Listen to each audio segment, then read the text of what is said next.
Os comportamentos humanos ligados à sedução e à conquista mudaram ao longo do tempo, desde os antigos rituais de cortejo até o que chamamos hoje de ficar. A ideia é entender essas mudanças não só pela cultura, mas também pelas bases biológicas e evolutivas que influenciam nosso comportamento. Na biologia evolutiva, por exemplo, os comportamentos ligados ao amor, namoro e sexo são formas de seleção sexual, ou seja, estratégias para garantir reprodução e sobrevivência dos genes. Em muitas espécies e também em humanos, existe o que chamamos de investimento parental. Quem investe mais tempo e energia nos filhos tende a ser mais seletivo. Isso fez com que os humanos desenvolvessem estratégias diferentes, mas flexíveis.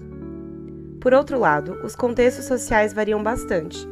Há situações em que o comprometimento com um parceiro fixo traz benefícios, e outras em que explorar diferentes experiências pode ser mais enriquecedor antes de decidir por um relacionamento estável. Nos contextos em que há maior busca por compromisso, o cortejo costuma envolver sinais e rituais que demonstram investimento, como presentes, visitas ou gestos formais de interesse.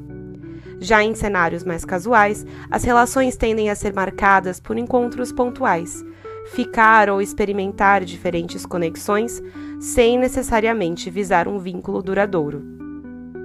Esse tipo de comportamento tem se tornado mais comum com o passar do tempo, especialmente em sociedades mais modernas e igualitárias, onde há maior liberdade individual e flexibilidade nas formas de se relacionar. Mas antes de chegar no presente, precisamos entender como tudo começou biologicamente e evolutivamente.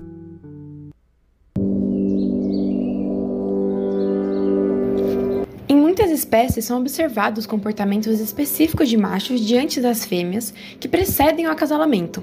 Neste evento, conhecido como cortejo, o indivíduo macho se comporta de maneira peculiar e chamativa, enquanto a fêmea observa atentamente, ou participa com comportamentos próprios ou repetições. Nesse contexto, o termo exibição se refere a uma comunicação entre dois indivíduos, na qual um é responsável por exibir e o segundo por observar. Não basta que um corvo marinho abra suas asas para secá-las.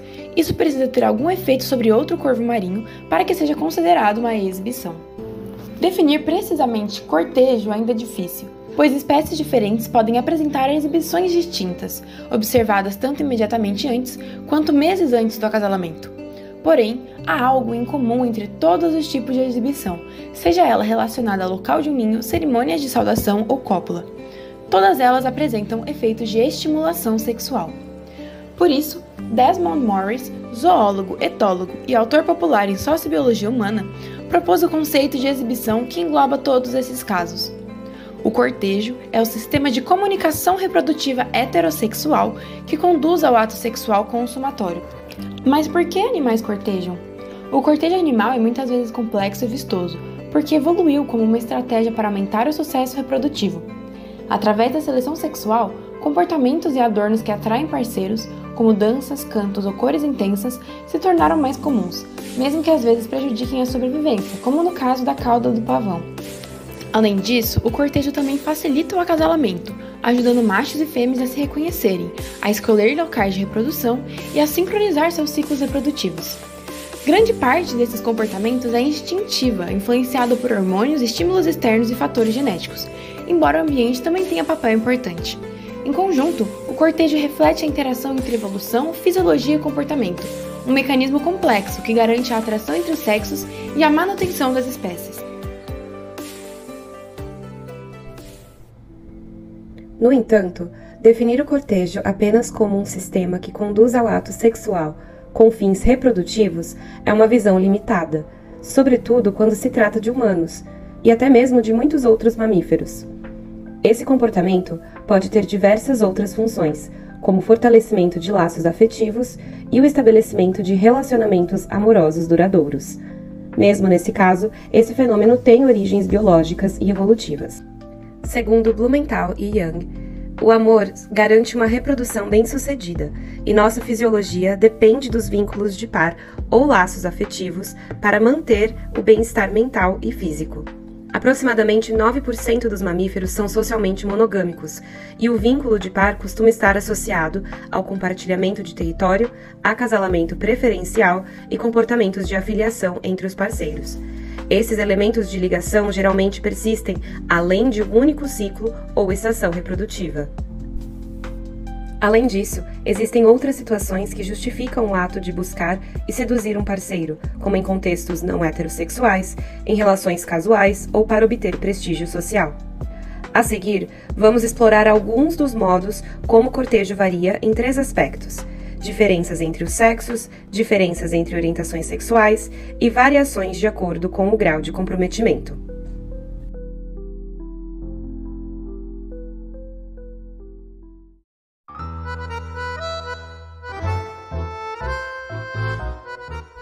As fêmeas parecem ser o sexo mais seletivo em contextos de cortejo. Para investigar os critérios de escolha feminina, os autores do estudo Conquistando aquele olhar feminino, padrões e consequências do comportamento não verbal masculino em contextos de cortejo, realizaram 2 pesquisas observacionais em bares, analisando o comportamento não verbal masculino. O primeiro estudo investigou se os homens que conseguiam iniciar contato com mulheres exibiam padrões não verbais diferentes daqueles que não tinham sucesso. Os resultados mostraram que os homens bem-sucedidos apresentavam mais olhares curtos e diretos, movimentos que ampliavam o espaço ocupado pelo corpo, mudanças de posição, toques não recíprocos em outros homens e menos posturas corporais fechadas. Esses comportamentos parecem funcionar como sinais relevantes para o cortejo, indicando características valorizadas pelas mulheres, enquanto outros tipos de comportamento não verbal não diferenciaram o sucesso no contato. O segundo estudo, que comparou o comportamento dos mesmos homens na presença e ausência de mulheres, confirmou que tais comportamentos se intensificam em contextos de cortejo. Assim, aspectos do comportamento não verbal masculino podem funcionar como sinais de autopresentação e valor como parceiro. Em contextos de cortejo, a comunicação não verbal é uma fonte central de informação na escolha de parceiros.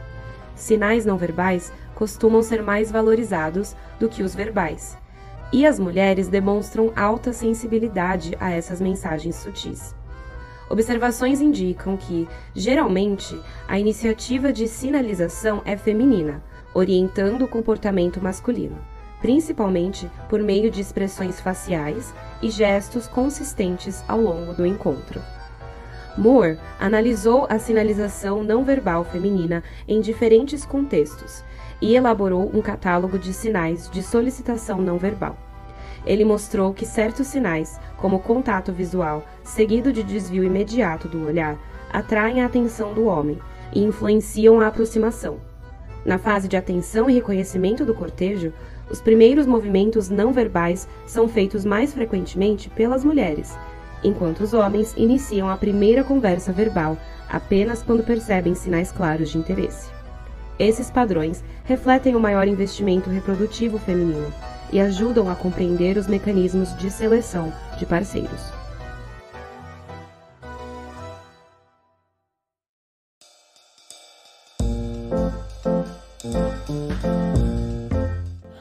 O cortejo, entendido como um conjunto de comportamentos destinados à atração e à formação de vínculos afetivos e sexuais, é um fenômeno universal, presente em diversas espécies animais e nas múltiplas expressões da sexualidade humana. É evidente que as interações sexuais, sejam heterossexuais ou homossexuais, possuem traços biológicos compartilhados, como a manifestação de comportamentos de aproximação, exibição e reciprocidade, mas também sofrem influências marcantes da cultura, da identidade e do contexto social. Do ponto de vista biológico, os comportamentos de cortejo entre pessoas de diferentes orientações sexuais não se diferenciam por mecanismos essencialmente distintos, mas por padrões de expressão e preferência. Assim, as reações hormonais, a ativação de áreas cerebrais associadas ao desejo e à recompensa, e o papel dos feromônios ou estímulos visuais e auditivos são semelhantes em indivíduos de qualquer orientação. Contudo, os estudos mostram que as estruturas sociais e simbólicas que moldam o comportamento humano conferem significados diferentes a essas manifestações, de modo como se expressa o interesse ou se estabelece a conexão afetiva pode variar conforme os papéis de gênero e as dinâmicas de poder historicamente construídas. Nas relações heterossexuais, o cortejo ainda é frequentemente permeado por padrões tradicionais de masculinidade e feminilidade, que determinam quem toma iniciativa e quem responde o convite. Já nas relações homoafetivas, tais padrões tendem a ser mais fluidos. A ausência de uma divisão binária de papéis possibilita maior reciprocidade no processo de cortejo, em que o interesse e a sedução se constroem de modo mais simétrico.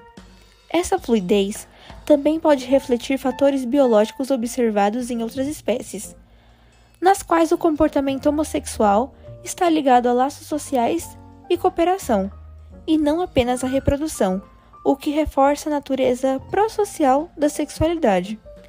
Além disso, pesquisas neurobiológicas e genéticas indicam que diferenças na orientação sexual não se traduzem em diferenças funcionais de comportamento, mas em preferências de objeto de desejo. O modo como se dá o cortejo entre pessoas da mesma orientação sexual reflete, portanto, não uma anomalia, mas uma expressão natural da diversidade biológica e afetiva. As interações de cortejo entre pessoas do mesmo gênero também podem enfatizar outros aspectos, como empatia, cumplicidade e identificação mútua, elementos que, segundo estudos evolucionistas, fortalecem os vínculos sociais e comunitários. Sob uma ótica sociocultural, é importante reconhecer que o comportamento de cortejo entre pessoas LGBTQIA+, enfrenta pressões externas específicas, a visibilidade pública, o medo do julgamento e o risco de discriminação influenciam diretamente a forma como essas interações ocorrem. O que em um casal heterossexual pode ocorrer de modo aberto e socialmente validado, muitas vezes precisa, em relações não heterossexuais, ser negociado de forma mais cuidadosa, sutil ou privada. Assim, o cortejo, além de fenômeno biológico, é também ato político e afirmativo de identidade. Embora os fundamentos biológicos do cortejo humano sejam universais, as diferenças entre orientações sexuais se manifestam nas formas culturais e emocionais pelas quais as pessoas se relacionam, demonstram interesse e buscam conexão. É evidente também que a biologia não determina rigidamente o comportamento. Ela influencia dentro de um contexto social e simbólico complexo. O cortejo, seja heterossexual ou homossexual, continua sendo uma expressão de busca por afeto, aceitação e pertencimento, reafirmando que a diversidade sexual é parte intrínseca da natureza humana e da sua capacidade de criar laços.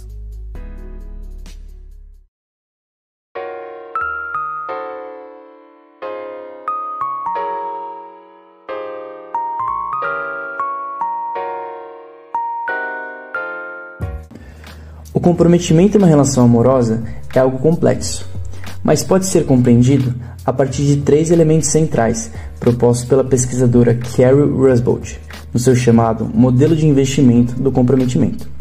São eles a satisfação com a relação, a qualidade das alternativas disponíveis e o tamanho dos investimentos realizados, que podem ser emocionais, de tempo, de recursos financeiros ou vínculos sociais. Esses fatores não agem isoladamente. Eles se combinam e se influenciam a todo momento.